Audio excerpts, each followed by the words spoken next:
बस एक बार ये 100 दिन पूरे हो जाएं, उसके बाद मैं तुम्हें इतनी बड़ी रकम दूंगा कि तुम अपनी बाकी की ज़िंदगी बड़े ऐशो आराम से जी सको।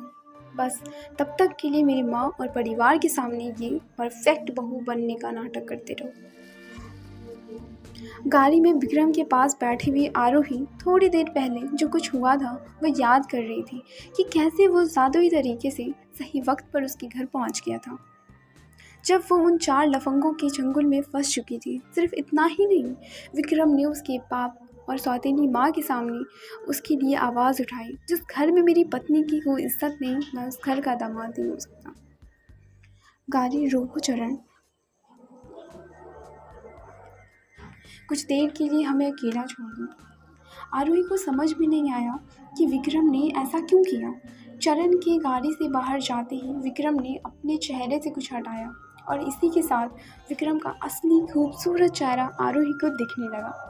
अब जाकर आरोही को समझ आया कि उसका एक सही था। विक्रम वाकई में अपने चेहरे पर एक भद्दा सा मास्क लगा कर रहता है कि विक्रम अपना असली चेहरा सिर्फ उसे दिखाता है, वरना वो चरण को गाड़ी से बाहर नहीं भेजता। बस वो ये समझ नहीं पाई कि इसकी क्या वजह होगी। ये क्या है? हमारी शादी का कॉन्ट्रैक्ट, इस पे तुम्हारी साइन चाहिए। शादी का कॉन्ट्रैक्ट? आरोही अब तक ये बात सोच के खुश थी कि विक्रम ने उसके लिए आवाज़ उठाई थी और अब अचानक वही आदमी उसे शादी का कॉन्ट्रैक्ट दे रहा था। विक्रम को समझ आ गया था कि आरोही के मन में क्या चल रहा है। इस कॉन्ट्रैक्ट के हिसाब से हमारी शादी सिर्फ एक समझौता है जो हम अगले 100 दिन तक निभानी पड़ेगी। चिंता मत करो, बस एक बार ये 100 दिन पूरे हो जाए, उसके बाद मैं तुम्हें इतनी बड़ी रकम दूंगा कि तुम अपनी बाकी की ज़िंदगी बड़े ऐशो आराम से काट सकोगी। बस तब तक के लिए मेरी माँ और परिवार के सामने ये परफेक्ट बहू होने का बस नाटक करते रहना। आरोही विक्रम को समझ ही नहीं पा रही थी, क्योंकि अभी कुछ देर पहले ही विक्रम ने उसकी इज्जत के साथ खिलवाड़ करने वाले को बहुत दर्दनाक सजा दी थी और अब कॉन्ट्रैक्ट साइन करने की बात करके उसे सिर्फ नाम की पत्नी बना देना चाहता था। देखो, इसमें इतना सोचने की बात नहीं है। मैं जानता हूँ कि तुमने मुझसे शादी इसलिए नहीं की है कि तुम मुझसे प्यार करती हो या मैं तुमसे प्यार करता हूँ, तो ये ज़्यादा चिंता मत करो, बस जल्दी से साइन कर दो। बेचारा चरण बाहर गर्मी में खड़ा है। दूसरी तरफ आरोही के घर पर महेश्वर और सुधा यह पता लगाने की कोशिश कर रहे थे कि आरोही के साथ जो कुछ हुआ उसके पीछे किसका हाथ था। उनका सबसे पहला शक अनन्या पर गया। तूने ऐसा क्यों किया, बता। मैंने कुछ नहीं किया, झूठ मत बोलो अनन्या। हमें अच्छे से जानते हैं कि ऐसी घिनौनी हरकतें करने से पहले तू एक दफ़ा भी नहीं सोचेगी। तू जानती भी है तूने कितनी बड़ी गलती की है। अभी हमारे संबंध रायजादा खानदान से ठीक से बने भी नहीं थे कि तूने उसे फूट डालना शुरू कर दिया। इसका अंजाम, अरे मैंने कुछ किया ही नहीं है। मुझे नहीं पता कौन आया और आरोही के साथ क्या हुआ है। मेरा यकीन मानिए, मेरा इसमें कोई लेना देना नहीं है। अनन्या थी तो महज 20 साल की, लेकिन उसके काम छठे बदमाशों को भी शर्मिंदा कर देने वाले थे, क्योंकि सच ये था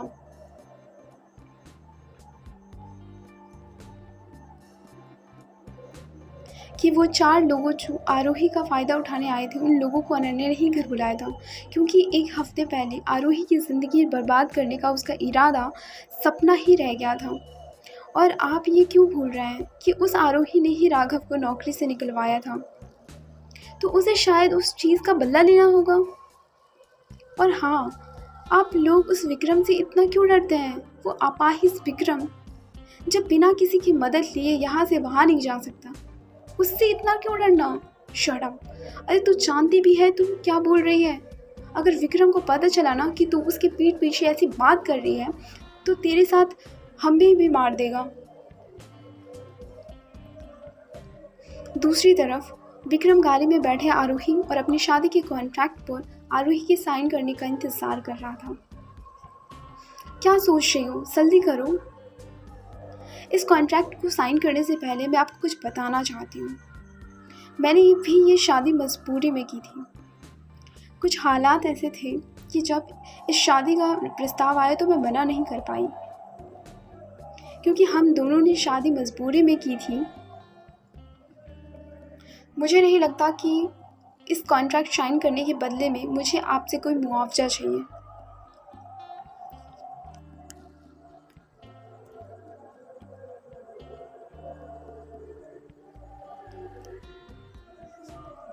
दरअसल मेरे काम पर जाने का टाइम हो गया है और मैं साड़ी पहन के नहीं जा सकती, तो अगर आपको कोई दिक्कत ना हो यहीं पर कपड़ा बदल लूँ।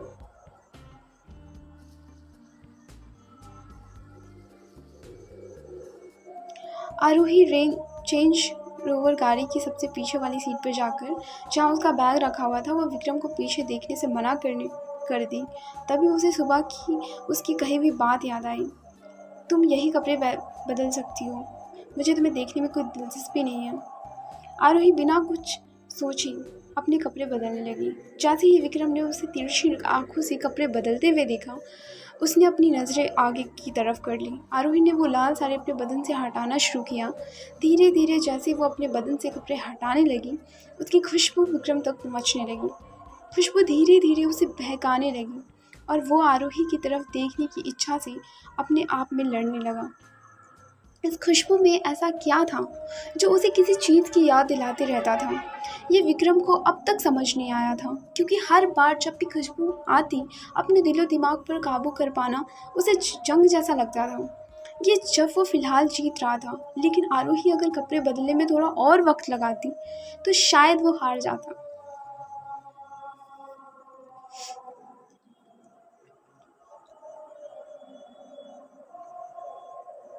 अरे मैडम, आप कहाँ जा रही हैं?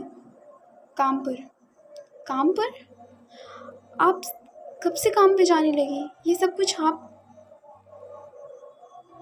मेरा कुछ नहीं है, मेरा सिर्फ ये है।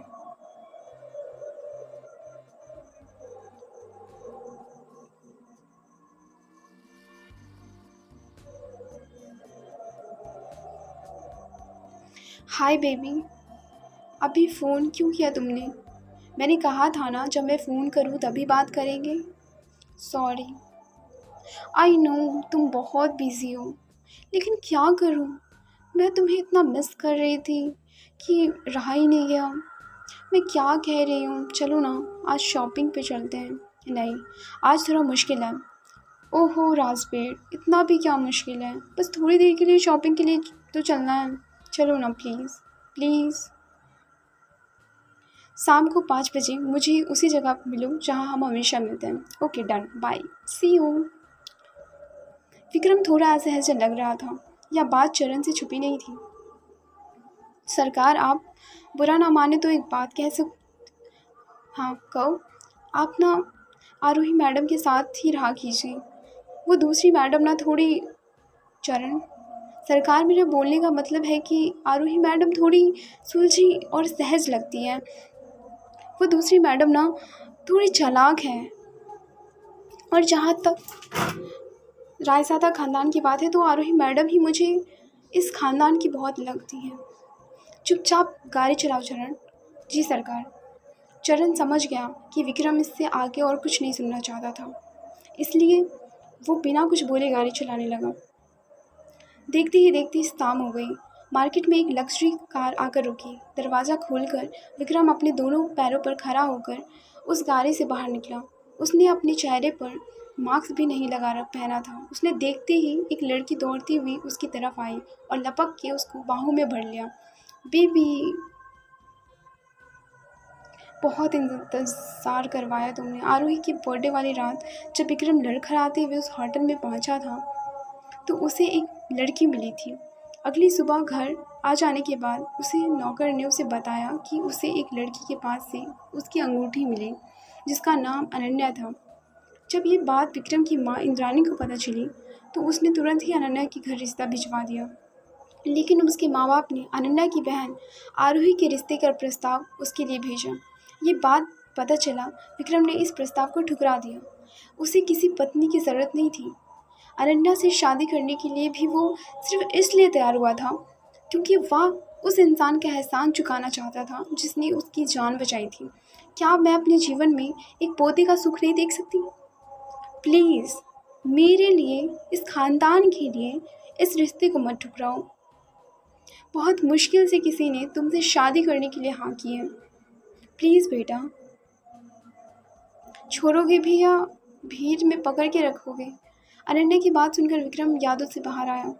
विक्रम ने उसे तुरंत छोड़ दिया। तुम तो शर्मा गए। अच्छा चलो, कहाँ चलो? शॉपिंग, फिर कॉफ़ी? Let's go. आरोही एक क्लिनिक के बाहर पोस्टर्स लगा रही थी। इस क्लिनिक में वो काम करती थी। पोस्टर्स लगाते हुए वो सोच रही थी कि उसके साथ पिछले 2 दिनों में जो कुछ हुआ वो दुनिया में कभी किसी के साथ ना हो। हालांकि उसने तय कर लिया था कि वो लौट के अपने घर नहीं जाएगी।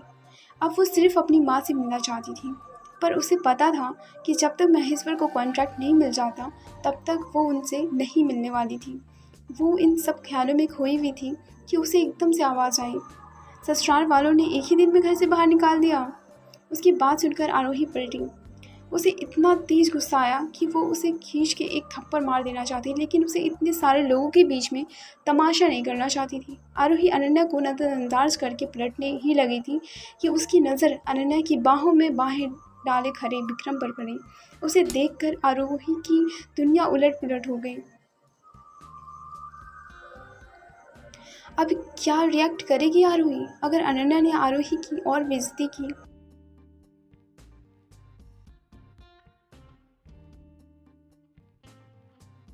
इसके आगे के एपिसोड सुनने के लिए देखते रहिए शादी के बाद, सिर्फ और सिर्फ मेरे चैनल मिस्टीरियस लव स्टोरी पे। Thank you.